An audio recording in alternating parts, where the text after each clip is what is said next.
I'm Jimmy Lewis with Dirt Bike Test, and today we're talking about the 2019 Honda CRF 450X. This is our long-term update, kind of giving you guys an idea of what we've done to the bike, how it's performing, and really we're not going to do a whole lot more other than ride it.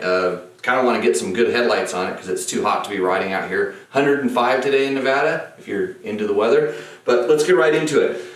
This bike, you can read all about it in our first impression and our test of it, but we had a problem with the gas tank size. The Honda gas tank is titanium. It's a nice, light, probably a pretty expensive piece, but we traded in favor of an IMS one that is a little bit wider, not much. It's mostly taller. They squeeze gas into some compartments, and it gives you an additional gallon so that you can kind of get the range. And with this tank setup, we're up, in the 100-mile range, which is pretty beneficial, especially out here when we're covering a lot of miles. So that was our one complaint. The other thing we complained a little bit about was the clutch. And we're still not totally to the bottom of what was going on with the clutch. Whether it's the cable, some flex in some of the components someplace, but we tried even one of those billet holders that goes on the side of the engine to stiffen up where the cable is connected, and that didn't seem to change it. So we think there's something flexing inside of the basket. So we did a couple things. First of all, you can get an improvement by putting a Recluse torque drive clutch plate pack in there. So it replaces the stock plates with a whole bunch more. You can go the next levels, which is put a Radius X in there, and that puts the auto clutch activation there, and that pretty much eliminated our problem because mostly it was stalling at low speeds when you needed a lot of clutch modulation. The Radius X pretty much stops that because it disengages the clutch when the RPMs drop down, but you kind of lose the ability to use the lever a lot. Then we stepped up to Radius CX, and that's the top of the line. It replaces a lot of the components, the basket with a special basket that keeps the clutch at a kind of an open way so you can still use the lever and get lever feel. And we added a Recluse clutch lever to it at the same time, and that made the clutch awesome. And we had that in there for a long time, and just to verify, we actually took it back out and went back to stock to see if maybe break-in miles and just all this time on the bike had made a difference, and it really didn't. It was prone to stalling, and if you're accustomed to or used to the an auto clutch, it's a little bit of an issue. We run auto clutches on a lot of our bikes, so we were favoring it. Anyhow, it's not like a problem with the bike. It's just something that if you're going to be picky about, it's something that you can modify and change. Lots of different options. So on to the next thing. Everybody says, well, I need more power. And yeah, it's easy to get more power in this bike because it is kind of corked up and very quiet and stock. So you're going to go to an exhaust system. There's lots of exhaust systems available. I always urge people to be sound responsible when doing that. We are running an FMF Q4 in combination with a Mega Bomb header. Now here's the interesting thing. If you're going to change the exhaust system, you're going to have to do some tuning with the JD tuner or some sort of fuel mapping thing because it gets very lean. And when we put just the exhaust system on without doing anything else other than taking off this airbox cover, which again, your motor is like a big pump. So we took this off, and if you take this off, it actually gives the bike just a little bit of throttle response stock. The biggest gain going to this muffler is about a 4-pound weight loss from the stock muffler. And that's a pretty big one. The stock muffler is pretty heavy, but you start getting more throttle response down in the bottom. The bike picks up quicker. It's just anytime you're turning the throttle, you feel the effects of the pipe. Does it make it a lot more powerful up on top? I really don't think so. It might give you a little bit more numbers, but when we did stuff top speed, for instance, which is power reliant and on high RPM, the stock pipe was just as fast as the current setup we have now. So knowing the pipe, and I'll show you a couple things with the pipe here. So this, and you hear me strain when I pick it up, this is the heavy pipe, and when that weight is back here swinging around, you feel it. This thing also runs pretty hot, so it's kind of nice. You can actually see where we burnt through the side panel from this, even though it had the shield on it. So, and that's also, all the mufflers tend to get hot and they get bent in there. So, is when we were testing headers with FMF, we had a couple different header designs. This is now currently the stock one, which is a short one. This is the one that will give you the most snappy throttle response. This is what they sell. And as you see, we have one that's slightly longer, and the one that's currently on the bike is even longer yet. In fact, it's more like the stock header. So what I'm saying is, they don't just bolt one on and go. They have people ride them and test them. And you say, Jimmy, why do you have the long header on the bike? I like the smoother power. It's more rideable, makes the bike last a little bit longer in each gear, and but it's a little bit more mellow, and maybe that's not what I feel most riders want. So when they say, what are we going to sell? It's probably that one over there. So if you don't like that one and you want one that we have, call up FMF and say, hey, do you have a long one yet? You have a special header? So that's it on the pipe. And then you have to do the JD jetting tuning. Depending on which header I'm running, the maps are all a little bit different. Their stock plug-in is pretty good. So you can easily, add fuel, take fuel away, change the transients. We have an article that talks about how that tuner works and what it does on dirt bike tests, so check that out if you want to get more information on that. So, kind of stepping into some of the other things that we've done. We needed to protect this bike because we're riding it in rocks and beating it up and stuff. Luckily, we got some bulletproof design radiator guards underneath these shrouds back in here. Luckily, we put them on before we started bending the radiators, because you do not want to try to put radiator guards on if your radiator's even a little bit tweaked. They're burly. These things, you could easily drop the bike on the side of the radiator, and we did not really see any difference in cooling, which sometimes when you don't have the louvers and stuff, that makes a difference. And this bike, unlike the X, does not have a cooling fan.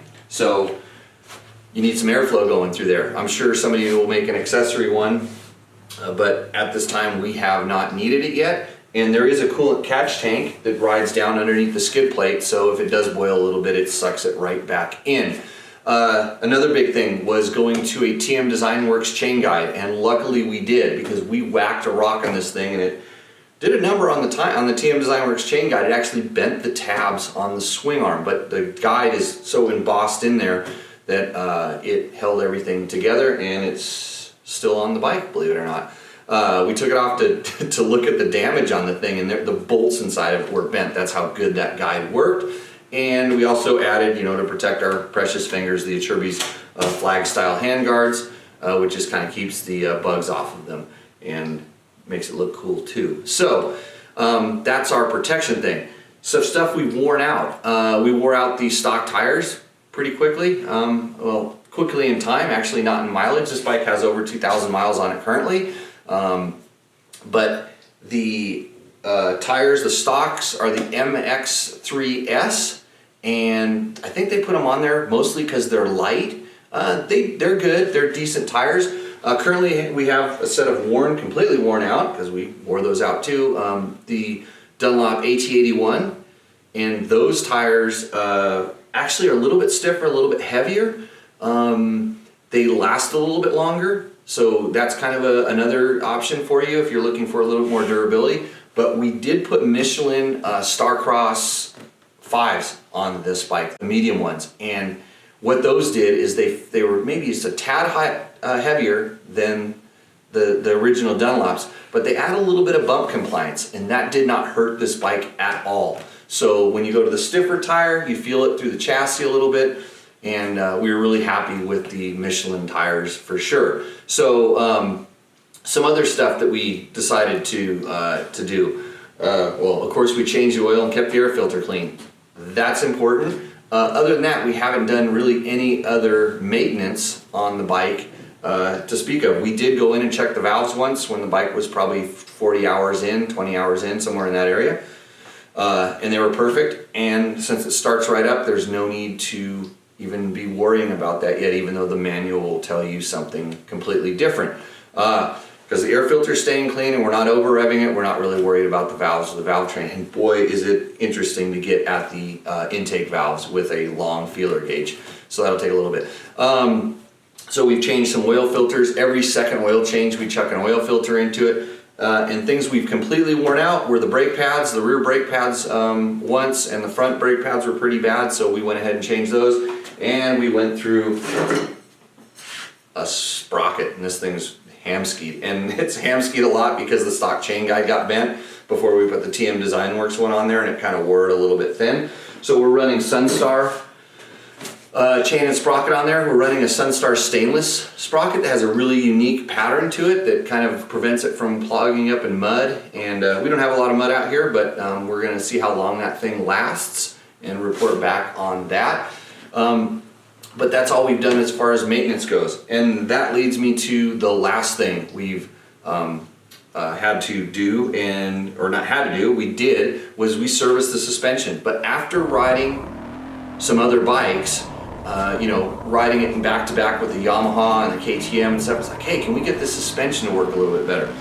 Well, number one, we had a top out sensation in the forks, and when we had our suspension torn apart in service, the cartridges up in the front, the internal cartridges, actually had air in them, which means that this bike was not really specially prepped, which everybody says, oh, the magazine bikes are always, they're ringers. This bike was not a ringer. In fact, I rode this bike away from the intro, and Honda has not seen it since, and that's 2,000 miles ago. But anyways, so we had our suspension serviced, and that eliminated the top out feeling, but we also wanted it to be a little bit more supple. So George over at ESP Suspension, who I did a Tech Taco Tuesday with a few weeks ago, dialed me in, and he made the bike a lot more active on the initial part of the stroke. He actually did something in the rear. He lengthened the shock ever so slightly, and that combined with what he did inside of the valving just makes it acts more like the Yamaha, which I really like, the initial suppleness, but it still retains that ability to pound through hoops and hit stuff aggressively that this Honda is kind of known for.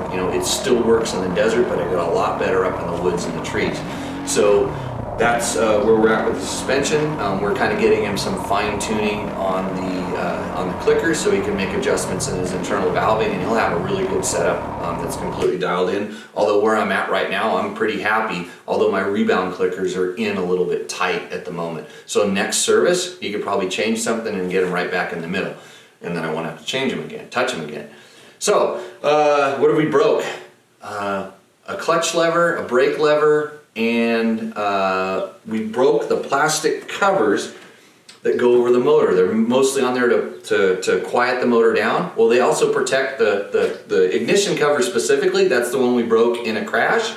The clutch cover we broke because we tried to mount it over the top of the Recluse clutch cover, and we stretched it and we broke it. So that was on us for sure. And so other than that, we have done not a lot to this bike. We don't go and just bolt blingy things on. We try to address and fix problems that are kind of known issues. So let us know if you have any feedback on this. If you have a Honda 450X that you'd like to share some of your information in, do it in the comments. Send us emails to info@dirtbiketest.com. We can usually get back to you. Post wherever you see this video. We're pretty active out there. And hopefully you learned a few things about your Honda CR450X, or at least our CR450X, and you can make your bike a little bit better from that. So we will see you out on the trails. Cheers.